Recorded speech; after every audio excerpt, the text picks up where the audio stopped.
సమాజంలో ధర్మాన్ని కాపాడితే మనల్ని ధర్మాన్ని కాపాడుతోందన్నారు మంత్రి సీతక్క. నాగర్ కర్నూలు జిల్లా అచ్చంపేటలో జరిగిన లక్ష దీపోత్సవం కార్యక్రమంలో మంత్రి సీతక్క చీఫ్ గెస్ట్ గా పాల్గొన్నారు. కార్తీక మాసం చివరి రోజు సందర్భంగా ఆంజనేయ స్వామి ఆలయంలో ప్రత్యేక పూజలు చేశారు.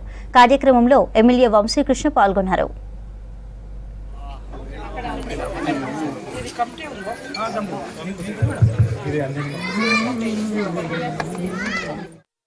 అందుకని అన్న ఇందాక అన్నట్టుగా భక్తితో పాటు అది ధర్మం రక్షతే రక్షత ఎట్లయితే అనుకున్నామో ఖచ్చితంగా ధర్మాన్ని కాపాడుతూనే మనం ఈ దీపాలు పెట్టాలి.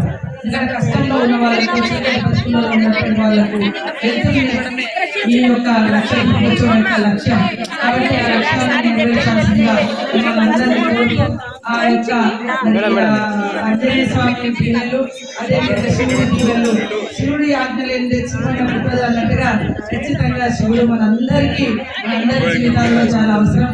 ముఖ్యంగా ఆంజనేయ స్వామి కూడా మహిళలకు ఆ రోజు సీతమ్మకు మరి ఆమెను కాపాడడంలో కాపులు రాయడంలో తీసుకురావడంలో ఇవన్నింటిలో కూడా ఆ రోజు కూడా వారు పాత్ర గొప్పది. కాబట్టి